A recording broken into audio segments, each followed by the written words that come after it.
Bonsoir à toutes et à tous.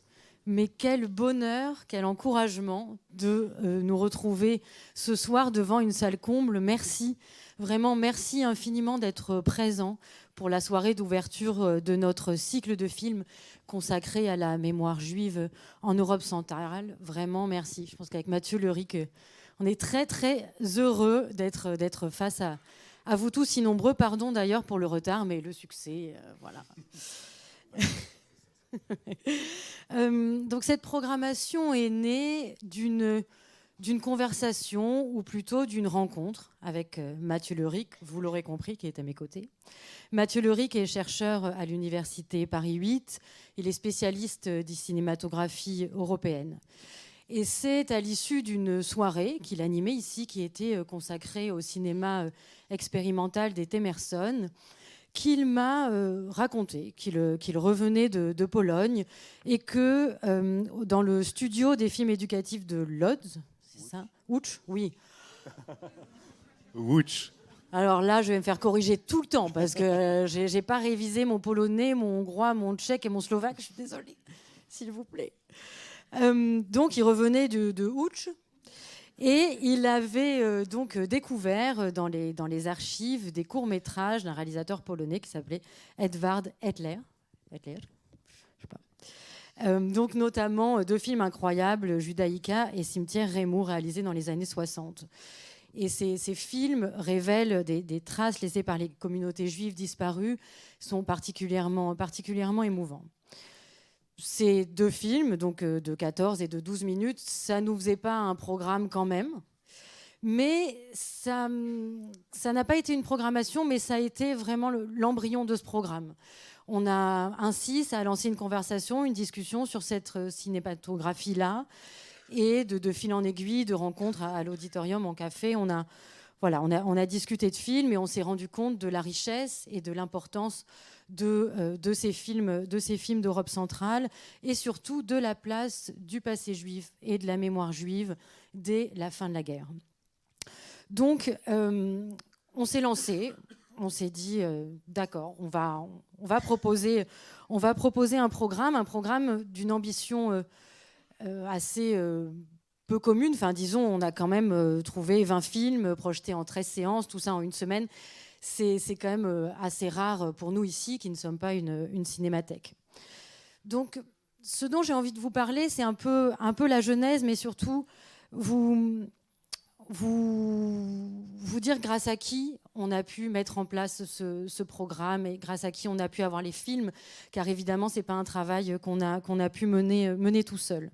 Donc demain, le programme débutera par une journée consacrée à la Hongrie. Et vous pourrez voir quatre films qui ont été restaurés et sous-titrés spécialement pour donc, les projections de demain, spécialement pour ce programme. Et on est vraiment très heureux de les découvrir, de vous permettre de les découvrir. Et pour cela, on tient vraiment à remercier les Archives nationales du film de Budapest. Jeudi, nous vous présenterons des films tchécoslovaques, notamment Transport du paradis et La longue route. Alors, j'ose pas dire les noms des réalisateurs parce que vous allez me reprendre. Alors, Transport du paradis de Zbigniew Brinisz. Écoute, donc, il sera projeté pour la première fois en France grâce aux Archives nationales du film de Tchéquie, et à qui l'on doit également la restauration de La longue route d'Alfred Radok. Alors, en ouverture de ces séances aussi, nous avons choisi de vous présenter des courts-métrages qui seront vraiment des pépites inédites, des expérimentations cinématographiques d'une possible figuration du passé juif. Et ces courts-métrages ont été numérisés, ont été sous-titrés grâce au concours du studio WFO et des archives de la Filmoteca Narodowa. Merci. Alors aussi... peut-être en arrivant, vous êtes tous passés par la librairie et vous avez, je l'espère, remarqué la magnifique table qui est consacrée à ce cycle, avec un choix de romans, un choix d'études sur le sujet, et également toute une sélection de DVD qui ont été réalisés par Malavida Distribution, dont nous souhaitons vraiment saluer le travail de restauration et la sortie en salle de films rares. Donc ils ont un catalogue magnifique de films d'Europe centrale, mais on leur doit aussi la redécouverte de Louis Malle ou de films d'Uri Zohar. Et donc, c'est grâce à eux qu'on peut vous présenter dans de magnifiques copies sous-titrées français le film Le Miroir aux Alouettes de Yann Kadar et Elmar Kloss, qui sera projeté demain soir, La Passagère d'Andrzej Munk, qui clôturera donc notre journée polonaise, et également Les Diamants de la Nuit de Jan Nemec, qui sera projeté au cinéma Le Reflet Médicis samedi. Donc, défendre cette cinématographie peu connue, et aussi une histoire de courage et de passion. Nous avons rencontré vraiment de nombreuses personnes qui nous ont soutenus, avec qui nous avons pu partager une passion, une envie et tout ce projet. Et notamment, nous avons eu la chance de rencontrer Éric Leroy, donc, qui est chef du service accès, valorisation et enrichissement des collections du CNC, et de découvrir notre passion commune, notre fascination commune aussi pour le chef-d'œuvre yiddish, qui est le film Unsere Kinder de Nathan Gross, réalisé en 1947. C'est le seul film yiddish qui est présenté dans le cadre de cette programmation. Et ensemble, on a fait un peu un pari un peu fou. On a décidé de passer donc une de leurs copies, qui était donc dans les archives du CNC, une copie donc nitrate qu'ils ont accepté de numériser pour, c'est ça, tu me corriges, c'est restaurer et numériser pour la projection. Et on s'est donc associé au CNC pour vous proposer une version sous-titrée en français. En fait, jusqu'ici, peut-être nombreux d'entre vous, vous avez peut-être déjà vu Unsere Kinder parce qu'il existe en DVD. C'est un DVD qui est édité donc aux États-Unis par le National Center for Jewish Film, qui existait uniquement en donc version sous-titrée anglais. Et donc dimanche matin à 10h30, alors oui, il faudra être un tout petit peu matinal, mais vraiment venez redécouvrir ce film. En plus, il y a donc des passages inédits donc, qui n'étaient pas dans le DVD. Et pour nous, c'est une immense joie de pouvoir vous le présenter. Et on remercie vraiment infiniment donc Éric Leroy, Simone Appleby et toute son équipe pour nous avoir accompagnés dans la production de cette copie et dans cette projection. Alors nous remercions également les centres culturels qui ont été dès le début de cette aventure nos partenaires, donc le Centre tchèque, l'Institut Liszt, Centre culturel hongrois, l'Institut polonais, l'Institut slovaque. Merci beaucoup à vous tous. Certains directeurs sont présents dans la salle et nous souhaitons vraiment les remercier. Et nous remercions tout particulièrement aussi le Centre tchèque et son directeur Jiří Hlinska. Tout particulièrement parce qu'il accueille une conférence dans le cadre de ce programme samedi soir au Centre tchèque, qu'il offrira des bières tchèques, et qu'en plus, on aura le grand plaisir de le retrouver pour notre semaine Kafka. Mais c'est une autre histoire, si je vous en parle tout de suite. La semaine Kafka, c'est en juin, au moment de la date anniversaire qui est le 3 juin. Voilà, merci de votre enthousiasme. Alors ce programme, je vous l'ai dit, ne s'est pas fait sans tout le soutien de l'équipe du MAGE.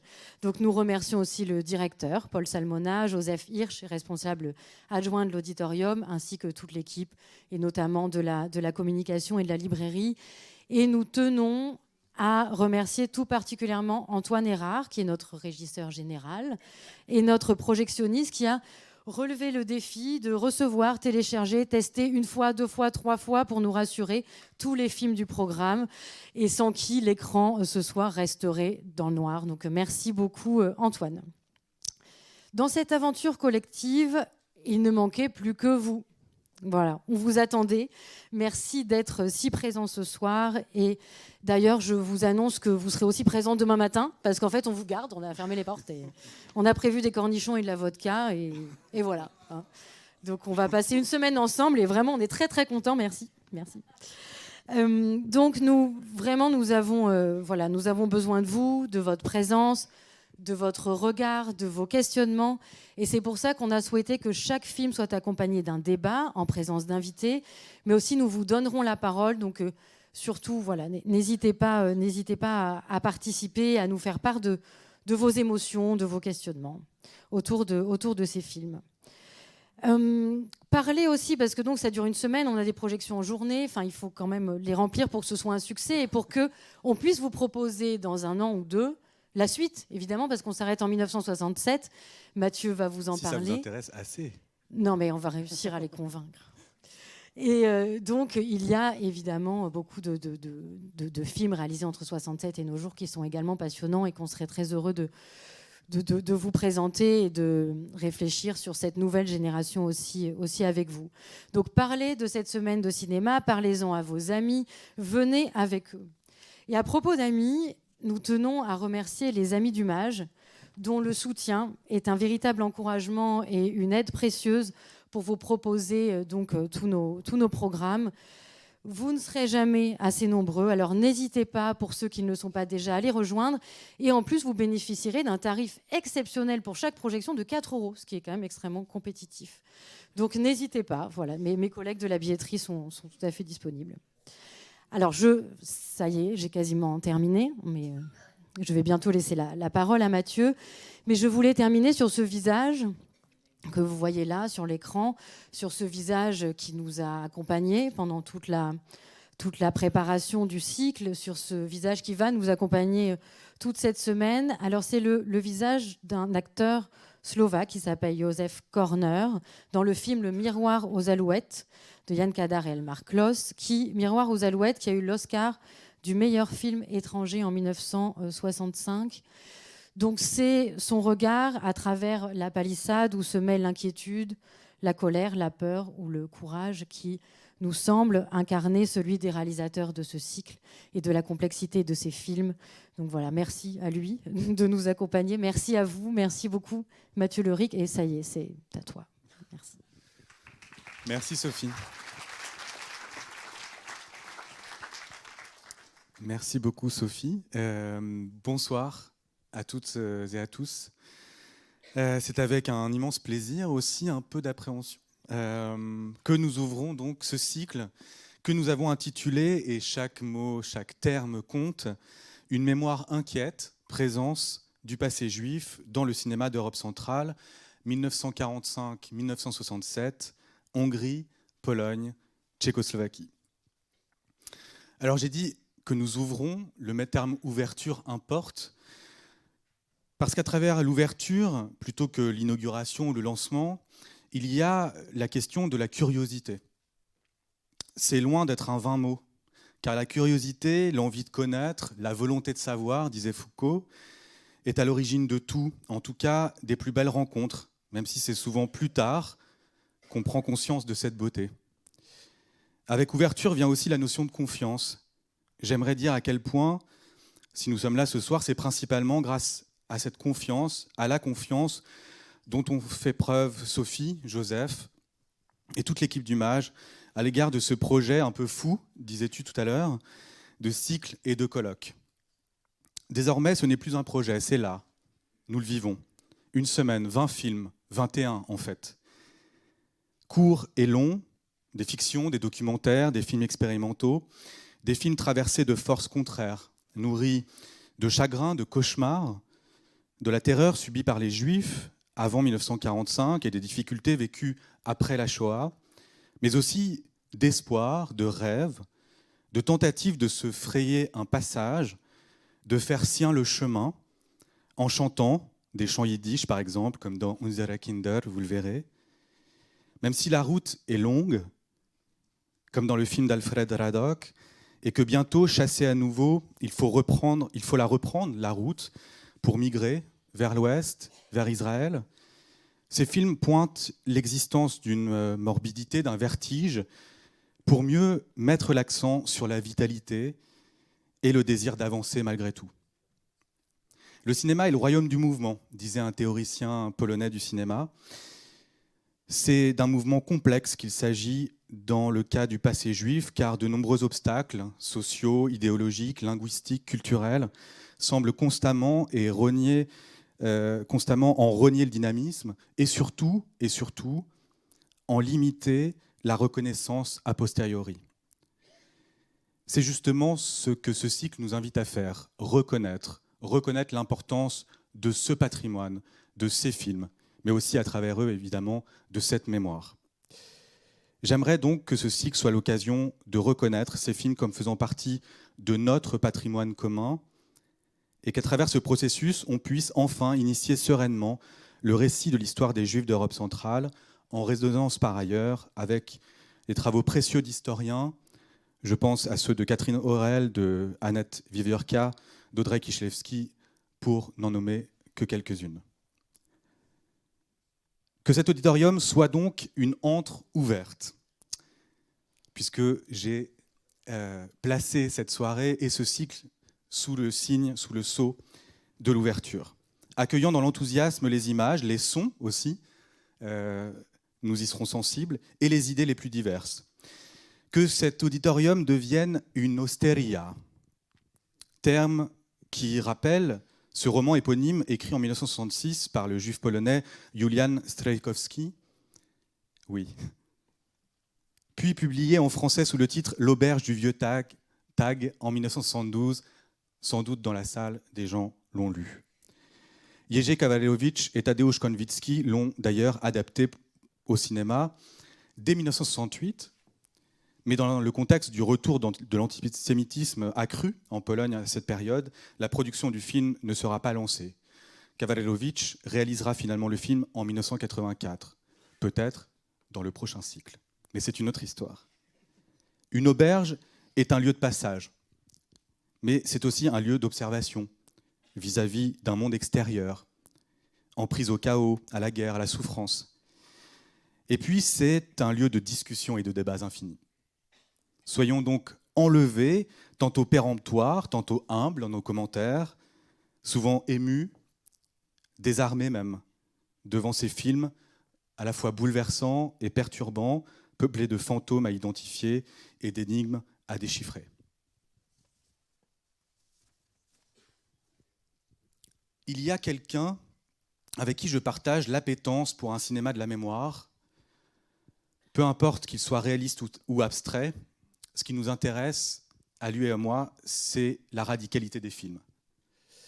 Je pense ici à Jacques Mandelbaum, lequel devait être parmi nous ce soir, mais qui s'excuse de son absence, confronté à des problèmes de santé. Le dialogue que j'ai noué avec lui a beaucoup compté dans l'élaboration de ce cycle.